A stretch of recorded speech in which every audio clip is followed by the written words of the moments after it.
okay. There's no reason to drag this out. You know this year is awful. We're just in a constant cycle of horribleness. This world is just unfixably fricked. Elon Musk unfortunately still has a pulse. Ezra Miller is just a South Park character in real life. I graduated college, which sounds like a good thing, but then you realize I have absolutely no idea what to do with my life. And we decided just to give up on memes. All memes now are just acknowledging that Metal Gear Rising: Revengeance and Breaking Bad exist.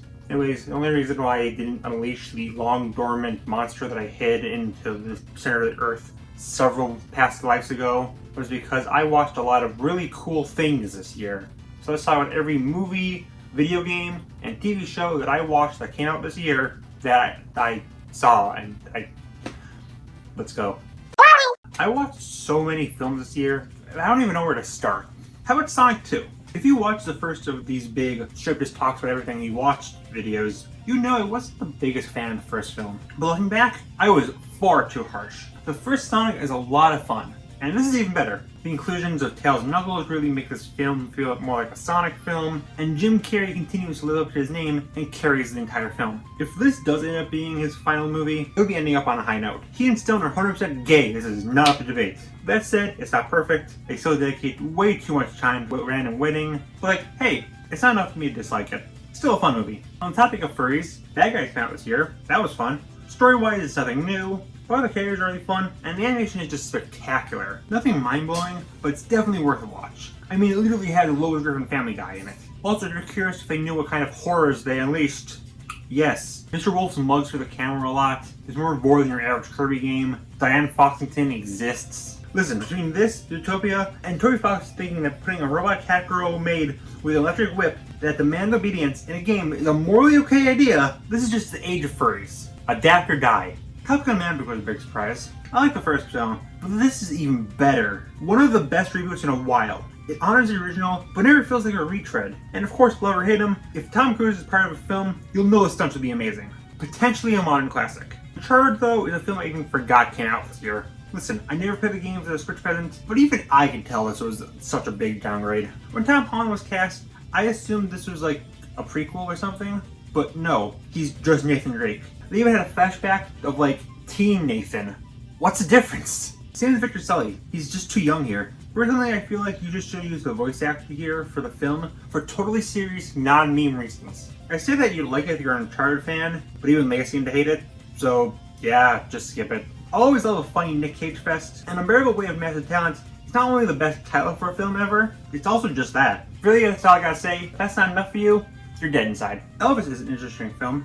It's a biopic on Elvis, obviously, but from what I've seen from reviews, your thoughts will almost exclusively rely on what you think of Tom Hanks as the villain. If you think he's an entertainingly sleazy con man that you love to hate, you'll love it. If you just can't get past his weird prosthetic face and his KFC voice, you're not going to be able to take this film seriously, and you probably won't enjoy it. I fall into the former though, so I quite like it. Wind in the Wild, like Bad Guys, is a film you have to see at least once for visuals alone. I mean, anything stop motion is immediately going to catch my eye. Add on that it's done by Henry Selick of Nightmare Before Christmas and Coraline fame, and you have a recipe for a masterpiece on paper. It's very exposition heavy, and main character Kat can be really nasty for literally no reason, even people helping her, and is never called out. But I feel like that's not enough to ruin the film, at least for one watch. It's still pretty good. I'm sure that in like 5 years or so, it'll become a cult classic like Henry's other works. Speaking of Halloween films, they give Hocus Pocus a sequel for some reason. I know it's considered a big classic today, but honestly I was never super into it. The witches are fun, I like the songs in Thackeray, but it's never on my list of much-watched Halloween films. I'm just not the biggest fan of emergence shaming a 15-year-old. The sequel though, it's about the same quality. The ages of the actresses can definitely be felt, but they're still entertaining. And really, the film knows that they're the reasons you're watching this, and they give them a lot more attention. If you're a fan of the original and you'll like it, if you're not, you won't. Simple as that. I thought of Disney Plus originals. I was at first surprised that Enchanted was getting a sequel, since I thought it was forgotten, but no, it's quite well remembered. The sequel is fine, I guess. I like the songs, but yeah, it's pretty predictable. Sad I didn't spend more time in the animated world, but it's cute. Turning Red. I'm not gonna make any friends with this one. I'm not a fan of this film, but I don't hate it. It's just not for me. I think it's too over the top and not in a fun way, and the way they talk about these topics are just weird. But like, it's not bad by any means. I like the scene with the dad a lot, and this is genuinely Pixar's best animation ever. Also, while I do like May as a character, I'm not the biggest fan of her actress's performance. She's a kid, so I can't get too mad. She delivers everything in the exact same tone and cadence. Whether she's angry or happy, it all sounds the exact same. Not the worst film by any means, but not one I personally want to revisit. I totally understand why people like it though. Speaking of Pixar, I saw their other film on the same day as Jurassic World 3. Now my opinions on these films have completely swapped. When I saw them, I thought Lightyear was pretty decent and Jurassic was pretty mediocre. After thinking about it though, Jurassic Park 3 is pretty fun. I think they utilized the old characters well while not overshadowing the old ones. We had some dinosaur action. I like them bringing back Dodgson, which was surprisingly good, big bad. It's not without flaws. They completely dropped the ball on the really cool idea of dinosaurs in the greater world, and they focused too much on locusts for some reason, because clearly what I want in my dinosaur film is bugs. But like, it's probably the third best Jurassic film. Whether it's because it's good or just it has mediocre competition minus the first one, that's up to you. Lightyear though, the more and more I think about it, the worse it gets. Not a complete failure, but not even worth the first watch. I despise the Zurg twist so much. I feel like they just wanted to be subversive, but ended up directly ripping off Lego Movie 2, along with being so stupid. The only good thing about this film is socks. Also, the idea that this is the film Andy watched in '95 is barely even an idea. They should have committed to that harder. This film clearly couldn't have been released back in that year. It's far too high budgeted, even if you pretend it was in live action. And sadly, no '95 film would have included a same-sex kiss. Star Command solos, and it ain't even close. I saw a lot of people hyping up Del Toro's Pinocchio, but it was almost exclusively despite the Disney version, so I was hesitant on if it was an actually good film or not.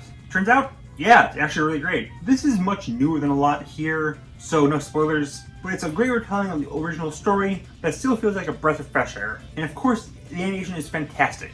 It's just a really charming film. Bullet Train was fun, most of the best parts shown in the trailer, but it's still worth a watch. Twins are definitely the highlight. They're generally really emotional, while also being funny. Yeah, overall, good film. Glass Onion is fantastic, and you should watch it. That's all I'm going to say. It's a mystery film, and you should know as little about it as possible. Actually, wait. I will say one thing. They play Among Us! Tree Road was decent enough. Didn't deserve to be bared by Disney, but it's overall a pretty standard story that I don't remember much about, besides some of the creatures they met and the overall world. It's good enough to watch, but I don't think I'll ever go back to it. Secrets of Dumbledore. I had the slightest interest in Harry Potter before I watched this. It's gone now. Like, it's better than the second film, but there's not a single creative idea in here. Absolutely everything is a retread of the first two films. Maybe even worse by this being the halfway point of the series. Between the mediocrity of this and J.K. Rowling, period, I think it's sadly safe to say my interest in Harry Potter is dead. The boy ain't living no more. Speaking of things declining in quality, Marvel, baby! Listen, I don't think the MCU is the death of cinema, and honestly, at first, I was much more negative here, but then Black Panther 2 came out, but let's go over the first two first. At first, I really liked Multiverse Madness, but the more I thought of it, it really was a waste of time. Literal infinite possibilities, yet they barely do anything with the multiverse premise. And it's been pointed out to me that in his own film, Strange really isn't that important. It's one in America's film, not his. Also, they wasted my boy Stu McGorath. With that said, I actually still like this film. Strange may not be important, but he's still Doctor Strange, and he's always awesome. The fight scenes are great. Wanda's a surprisingly great villain. The building blocks are there, they just needed to allow Sam Raimi more control. Then there's Love and Thunder. The biggest disappointment since my birth, for real. The film is so close to being good that it genuinely saddens me. I love Gore, he's the best part. The building blocks are there for something great, but they never came together. It's paced kind of weirdly, as everyone has said, the jokes really undercut the serious scenes. And this is the first time I can genuinely say that about a Marvel film. The Guardians were like in every trailer, but besides a brief intro scene where they fought Ludo from Star Versus, they did nothing. They all had like one line each. Madness did have the best line though, and she does continue to be the best MCU character. Worth a watch if you like the MCU, but that's it. Wakanda Forever though, while not perfect, was a reminder that they can still make great films. They had a tough challenge making this film after Chadwick passed, but they managed to honor him, advance the story, introduce a pretty great villain, and not constantly undermine it with bad humor. I'm so proud. Not sure if I prefer this to the original. I'll still need to kind of think about that. So the best MCU film this year isn't even a film. Werewolf by Night reaffirmed that there is a reason to tune into these things. I love this special. It's a great tribute to old monster movies. Also, holy frick, Man-Thing! I wanted Man-Thing in the MCU for so long. Frick X-Men, frick Fantastic Four, give me the second funniest green swamp man, and they delivered. I love him. Then there's the Guardians Christmas special, which is far better than it has any right to be. It's funny, it's heartfelt, As I said, Mantis is the best MCU character. If James Gunn keeps us up, we have nothing to worry about for Guardians 3. But we need a hero to save us. To tell us that we can have good superhero movies. It's not the hero we deserve, but the one we need. I am, of course, talking about Morbin Time, baby! That's right! Names aside, Morbius isn't as bad as people make it out to be, but it's not worth the hype either. I mean, Jared Leto isn't it? So of course it's awful. I love that we guessed a studio into re-releasing a bomb only for it to bomb harder. But like, yeah, it's a 5-number superhero movie with unlikable protagonists and bad effects and an inconsistent tone. Matt Smith is trying his hardest, but even he can't save this train wreck. Also, worst end credits ever, maybe? Like, you can tell Leto and Michael Keaton aren't even in the same room as each other. They had no idea what Keaton was going to say, so all of Morbius' lines don't connect at all to what he's saying. And why are you even planning to kill Spider-Man? Neither of these guys have beef with him. Morbius sweep this one right into the trash. But seriously, there was a really great superhero film released this year, but it's not Marvel, it's DC. And that is, of course, Black Adam, baby! Yeah, I like it. Hard carry Dr. Fate, but I like the action. It's fun. The Rock is charismatic. Also, like, I love how he tried to market this. Like, it genuinely feels like he just learned what superheroes are, and he thinks they're just the coolest things ever. It's kind of adorable. But enough dancing around it, the Batman. Yeah, it's great. That's all I ever said. It's the first Batman film that really feels like a detective story, which is amazing. Pattinson is a great Batman, Penguin steals the show, and I love this take on Riddler, for the most part. Making him feel a YouTuber is quite relatable. I love seeing myself represented in the media, and I still keep his highly intelligent, yet still very managed behavior intact, but I really hate that after the whole film of him having the point of how awful the privileged members of society are, only targeting them, they suddenly throw it all away to have him flood the city for no reason. Incredibles 2 did the same thing, and it was cringe there as well. Besides that though, yeah, it's great. I won't say it's the best Batman film ever, since Lego Batman still exists, but it's very, very good. Everything, everywhere, all at once. Wow. Just, wow. It was another film I was surprisingly able to dodge spoilers for like 8 months. I spoiled on Sonic in a week, and Doctor Strange in a day, but this, fully spoiler free. It's kind of refreshing. Yeah, this film is creative, funny, heart-wrenching. It makes sense that this is about multiverse. I felt every emotion ever while watching this. If you somehow haven't, you have to give it a watch right after this video. It's probably my favorite film of the year. That said though, I would like to briefly mention Bubble, a gorgeous and very cute anime film, and Rise of the TMNT the movie, a surprisingly awesome and darker finale to the series. That said, I plan on doing a top 35 anime films video, and a top 35 films based on cartoons video, so I'll leave my thoughts for those. That leaves one movie. A film that has taken countless lives and will take countless more unless I, Strike the Squid, full legal name, stand up and decry this awful piece of thing. I am of course referring to Chip and Dale Rescue Rangers 2022.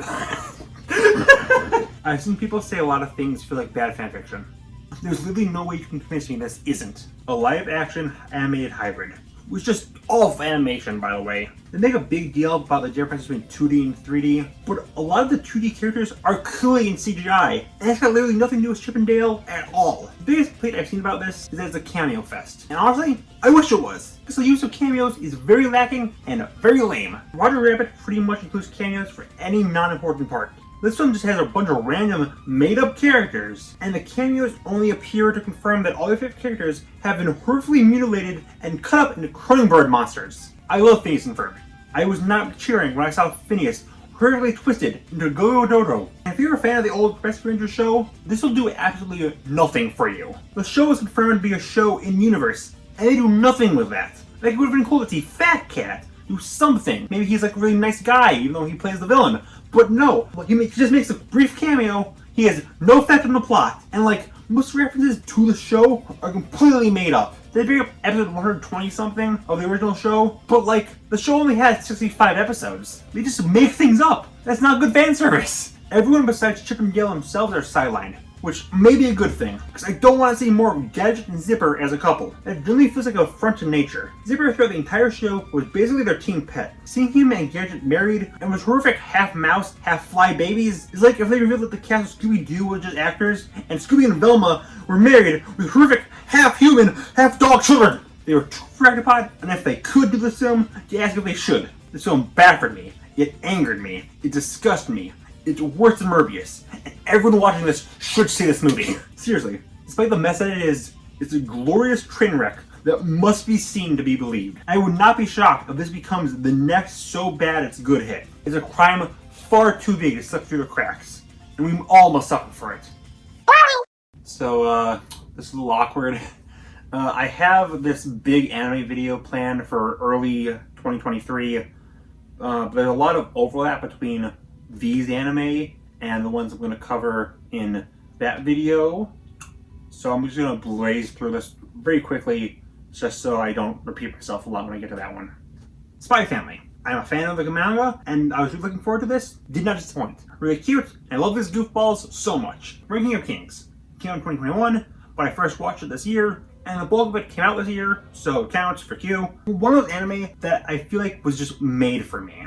One of my favorites, high recommendation. Chainsaw Man. What's out is great, but compared to the manga, we went super far. Still amazing though, and I'm just waiting to inevitably hate Makima like everyone tells me I'm going to. Dance Dance Dancer. Portions are kind of freaky, but it's a very great show about dancing. I really hope I get better summaries when I do the full video. Your boy Kongman. It's fine. I like the songs. We have some are in English and some are in Japanese, but it's fine. I would watch the second season. Daemon. Cute.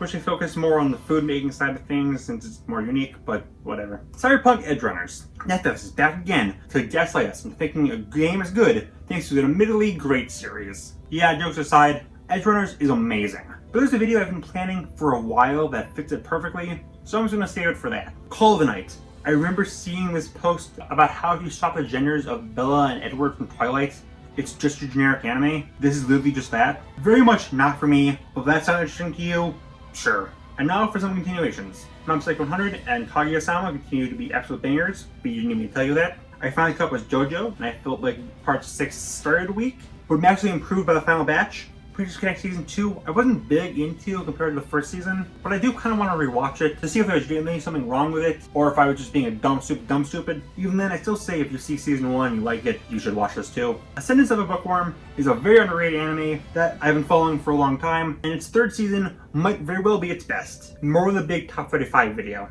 And then there's Attack on Titan. At the end of my last big year wrap-up, I said I wasn't the biggest fan of the whole change in tone and focus that Season 4 had, but it was going to end this year, so I'm just going to wait it out. Well, a year later, they're still making decisions I don't fully agree with, but like I'm still on board, and it's still not the end. There's apparently going to be another part of the season in 2023, so tune in next year when I finally decide if Season 4 is peak fiction or sucks balls after 2 years.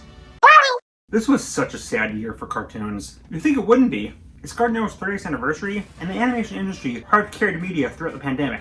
But this year, they really dropped the ball. I mean, you have HBO Max dropping a handful of shows, and the former head of Disney kept going against the original mission statement of Disney, and Netflix canceling a whole bunch of shows, and Nickelodeon, they just kind of live in their own world. But as a result, there's not much I saw this year, though I'm sure that there's some stuff I missed. Smiling Friends was definitely my favorite of this year. Made by Zach Hagel and Michael Cusack of YouTube fame. Again, there's not much to add about it. Everyone's talked about this, but like, it's great. It's really funny. The animation is fast-paced. It feels like the internet-style animation finally brought into a higher budget. Plus, it's nice to have an adult show that's actually about positivity instead of the constant shame of depression and cynicism they're usually about, without being cheesy. Give us more left in Season 2, you cowards. There's also the Cuphead show, which was fun. I think they adapted the game pretty well, especially King Dice and the Devil. Basically, whenever they're on screen, it's amazing. Looking through all my favorite episodes, it's always the ones with these guys. Plus one with variants from Bonbon, she was a great villain. Hope she appears again. Season 2 was a massive improvement, as was Season 3. They included a lot more villains from the game. Logan Murray's the guy. It's great! Yeah, the animation isn't as good as the game, but that's to be expected. That's the best animation in any game ever, so you're not beating that. Yeah, it's fun. If you like the game, give it a watch. I talked about Hamster and Gretel in the big Disney video. It's a decent start, worth keeping an eye on, but there's not much to say for now. We got 2 sequels older cartoons this year.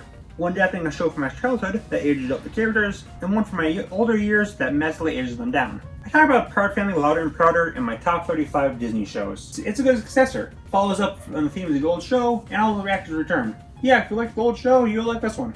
We Baby Bears, though, isn't as good. I mean, they had a few fun episodes, but this really didn't need to exist. The original show had these occasional episodes where they focused on the kid version of the bears, and it was great. They were really cute and actually helped add to the lore of the show, as it showed how they first met and how they stay together. This one, though, is much more fantastical.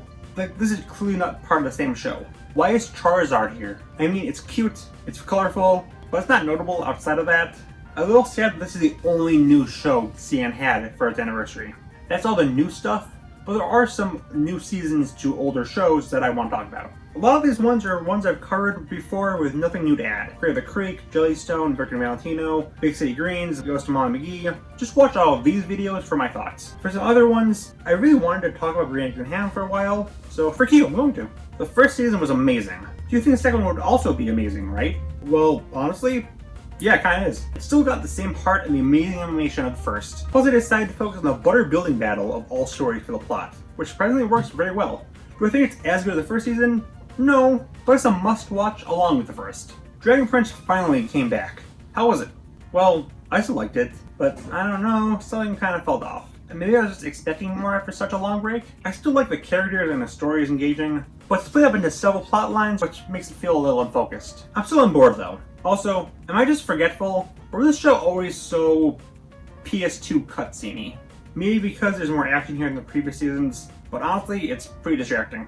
Close Enough was an adult animated show exclusive to HBO Max before David Zaslav decided to choose violence. As you can tell from the art style, it's almost the same guy's regular show, and its third and final season came out this year. Kind of the same thoughts with the whole series. I feel like regular show is far better, tends to have funnier ideas and breaks in the formula, and the characters are more well defined. Plus, I think the crossing the line humor just hits harder when it's a kid's show. There you question how they got away with it, and here they got no limits, so there's nothing to cross. Still though, it's a really funny show, and season 3 is probably my favorite episode, the Halloween one. So yeah, banger. What isn't a banger is Kid Cosmic Season 3. I know the season has a lot of fans, and who knows, I could probably make some into a video, so I'll make this brief. While I love the first two seasons, this one is very poorly paced. They bring up things that were never even hinted at, a complete random, like G's necklace or the 14th stone. Oh gee, wonder if that'll be relevant. They really lost focus on what made this show great. A bunch of losers that work above their problems and become local heroes. If you guys see more in this season, please tell me, but I'm not a fan. Again, maybe a video for later.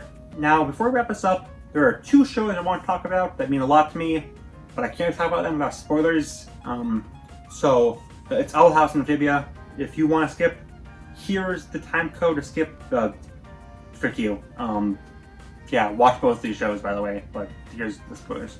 Amphibia Season 3 is a mixed yet very enjoyable bag. Most episodes follow the same formula. Annie meets an old character. She asks them to join the rebellion. They decline. Some robots appear. They fight. They join her. This isn't bad in theory. It's nice to see all these old characters. But not only is it repetitive, it's pointless. In the big final battle, everyone besides the main cast does literally nothing. That said though, the final two episodes legitimately justify everything. They're some of the best episodes in the series, and I legit cried at the ending. And like 50 times during All In. Heck, the other episodes aren't bad by any means. Like, I still love the show, it's just awkward.